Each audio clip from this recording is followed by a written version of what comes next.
Olá e bem-vindo ao nosso canal. Meu nome é Thiago de Paula e hoje estamos aqui para algo totalmente diferente. Você já deve ter percebido que eu tenho um convidado especial aqui, Lucas Noviello, ele vai se apresentar daqui a pouquinho. E você está no Senso Crítico.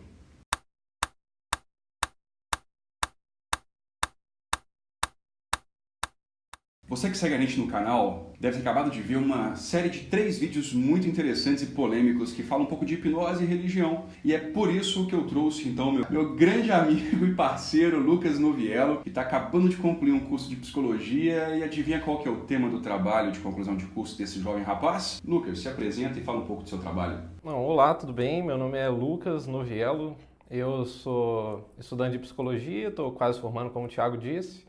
Sou terapeuta naturista também com ênfase na hipnose e o meu trabalho de conclusão de curso é sobre hipnose e religião, qual é a relação que tem entre as duas. Muito bem. Como os nossos vídeos eram justamente sobre hipnose e religião, nada melhor do que trazer o Lucas aqui para falar um pouco da visão da psicologia em relação a esse assunto. E ele estudou bastante, pesquisou muito. Eu estou aqui com um livro, um dos meus livros preferidos, do grande Antônio Almeida Carreiro, Antônio Carreiro, baiano arretado, um dos maiores estudiosos da hipnose no Brasil. Está aqui, Hipnose Mítica, Filosófica e Científica. Esse livro você também leu, né, Lucas? Várias vezes. Com certeza, esse é livro de cabeceira. Fala um pouco do livro, o que você achou? Bom, então, esse livro ele vai contar um pouco do panorama histórico da hipnose desde o começo, desde as primeiras civilizações até a atualidade, onde ele para no ponto de Milton Erickson e na hipnose carreiriana, que é a que ele se especializou, né? Você já fez o curso presencial do Carreiro, não fez? Já fiz, o Carreiro é sensacional, o curso dele é muito bom. Fiz também. Eu nunca vi ninguém com tanta propriedade falar da história da hipnose. É, realmente. A nossa playlist lá no canal, vou deixar o link aqui embaixo, é toda baseada nesse livro e baseada no curso que eu fiz com o Antônio Carreiro. Recomendo demais tanto o livro quanto o curso, é muito interessante. Não é à toa que ele tem 50 anos de experiência na área da hipnose e dá curso no mundo inteiro, além do Brasil. Pois é, ele é muito bom. Às vezes eu acho que pouco reconhecido aqui no Brasil. Sim, com certeza. Não tem uma visibilidade muito grande para ele aqui no Brasil, infelizmente, eu acho muito por causa do Milton Erickson, que tomou esse ramo da hipnose, da hipnoterapia, né? Mas vamos falar então um pouco sobre o tema, né? Qual que é o título do seu trabalho? Está definido já? Sim, já está definido. O título do meu trabalho é Cura Religiosa Equivalente à Hipnoterapia. Uma possibilidade? Qual que é o objetivo principal do trabalho? O objetivo principal do trabalho é entender as relações entre o processo de cura religiosa e o processo de hipnoterapia e linkar essas relações, mostrar as diferenças e similaridades para apontar a possibilidade de utilizar a hipnoterapia dentro da psicologia, que tem um uso muito escasso. Você é corajoso, né? São 2 temas muito complicados, tanto a hipnose, ainda para muitos psicólogos, especialmente no meio acadêmico, e a religião, que muita gente prefere falar assim, a religião a gente não discute. E muitas vezes é mais fácil até nem discutir. Então, quais são as dificuldades que você encontrou em estudar isso, a hipnose, a religião e mais, juntar esses 2 conceitos? Bom, então, já começa a dificuldade principal é falar sobre cura dentro da psicologia. É um tema muito complicado de se falar, porque a gente pensa como cura uma questão que a pessoa traz e essa questão, após passar pelo processo, independente de qual que for, ela é tratada e a pessoa não tem mais essa questão, ou essa questão é ressignificada, retrabalhada. E na psicologia é muito complicado falar isso, porque você consegue ter uma visibilidade maior dessa cura quando você se trata de fenômenos físicos, como uma pessoa que tem uma questão de uma dor de cabeça ou uma fibromialgia, por exemplo, e essa questão é tratada, é curada. Mas uma questão psicológica dentro do nosso inconsciente, é difícil você nomear que uma questão foi realmente curada. Você se baseia apenas no feedback das pessoas. Então, esse feedback, para ter uma análise científica, é muito difícil.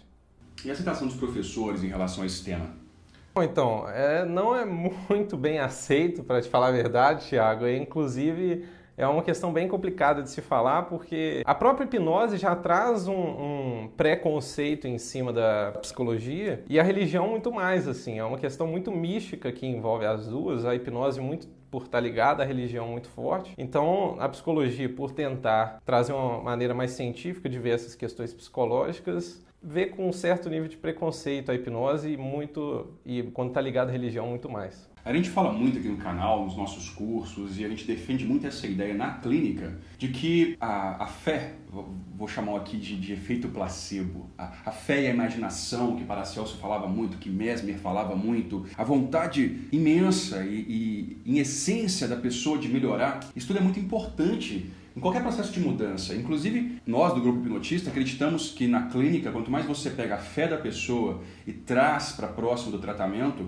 seja nas metáforas, ou seja, em qualquer etapa do processo, tem uma potencialização dos efeitos, uma possibilidade maior de resultado. No trabalho, nas suas pesquisas, como que aparece isso? A fé dentro da hipnose e dentro da religião? Como o Thiago mencionou, o Antônio Carreiro aqui, o meu trabalho ele está focado dentro de um outro livro do Carreiro, onde ele vai fazer uma pesquisa para relacionar o transe religioso e o transe da hipnose. E aí, em cima disso, eu trabalhei para poder montar uma ideia de que a crença em cima desse tipo de tratamento, tanto da cura religiosa quanto da hipnoterapia, influencia drasticamente no resultado. Então você tem, dentro da cura religiosa, diversos tipos de tratamento que você pode utilizar com diversas técnicas que estão relacionadas à hipnose, e a hipnoterapia, que você utiliza diversas técnicas que são as mais utilizadas hoje de hipnoterapia, seriam as de Milton Erickson. Ambas essas duas técnicas, você consegue trabalhar elas com uma forma muito mais efetiva se a pessoa tem a crença no tratamento. Na hipnoterapia é fácil isso acontecer porque geralmente as pessoas que vão para a hipnoterapia já conhecem e já estão preparadas para o processo, o que já facilita muito. Na religião, mais ainda, porque a questão, quando as pessoas vão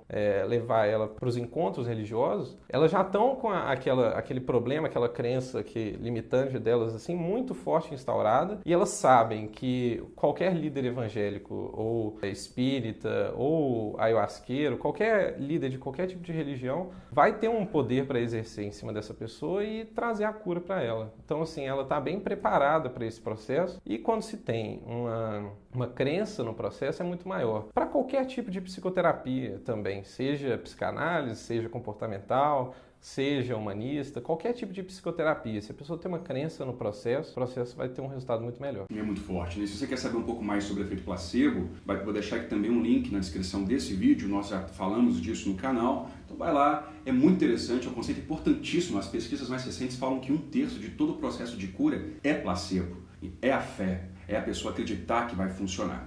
Mas, Lucas, você acabou de falar alguns conceitos importantes aí, alguns elementos. Você falou em autoridade, o poder que o guia ali naquela religião tem, o padre, o pastor, o que quer que seja que esteja ali diante a figura mais de poder dentro da religião. Você falou também de ritual, você falou dos encontros, né, dos cultos. Quais são os elementos que você encontrou no seu trabalho que podem ser ligados também à hipnose, ou que também aparecem de alguma forma na hipnose? Bom, tem dois exemplos muito básicos que são muito claros de entender a relação da hipnose dentro da religião. Eu imagino que o Thiago já deve ter falado para você sobre Charcot e sobre Mesmer. Charcot, ele trabalhava com as histéricas e ele utilizava a hipnose sensitiva, que é o que o Carreiro descreve nesse livro, inclusive, que é a hipnose que não está ligada a qualquer tipo de sugestão verbal. É uma hipnose apenas utilizando o contato físico, especialmente utilizando técnicas da acupuntura, e Charcot hipnotizava as histéricas dessa forma, e essa maneira de se hipnotizar foi sendo levada séculos à frente, e hoje ela é utilizada nas igrejas evangélicas por pastores. A técnica de colocar a pessoa em transe, dando um toque no meio da testa da pessoa e um toque no peito, a pessoa cai em transe, é uma técnica utilizada por pastores evangélicos que veio de Charcot. Outra técnica muito clara de se entender, e isso já vem de um percurso histórico, a explicação, vocês devem conhecer também Mesmer.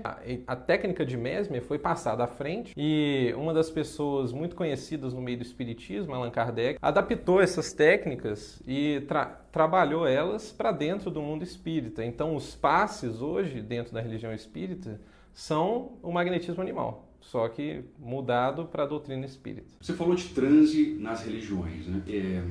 Eu, nos meus estudos também de psicologia, né? O livro de psicopatologia que eu estudei trata o transe como uma redução na qualidade né, perceptiva da pessoa, e o transe mais comum é no contexto religioso. O transe religioso e o transe na clínica, o transe nos palcos, o transe da hipnose, é o mesmo transe? É o mesmo transe. A questão que diferencia os dois são as técnicas que são utilizadas. Então, você pega dentro de um ritual religioso, um ritual de cura, por exemplo, e o próprio ritual já é uma indução ao transe, já é uma técnica de indução. Dentro da clínica, você trabalha as induções desassociadas da religião. E dentro da religião, você trabalha as induções associadas à religião, mas de uma forma muito mais ritualística, muito mais mística. Mas o processo é basicamente o mesmo e leva ao mesmo estado. Então a gente consegue perceber que as pessoas têm 5 níveis de transe e esses níveis de transe que as pessoas têm vão ser alcançados da mesma forma num ritual religioso que na hipnoterapia. Tá muito bom o papo, Lucas. Nós vamos continuar, mas para o vídeo não ficar muito longo,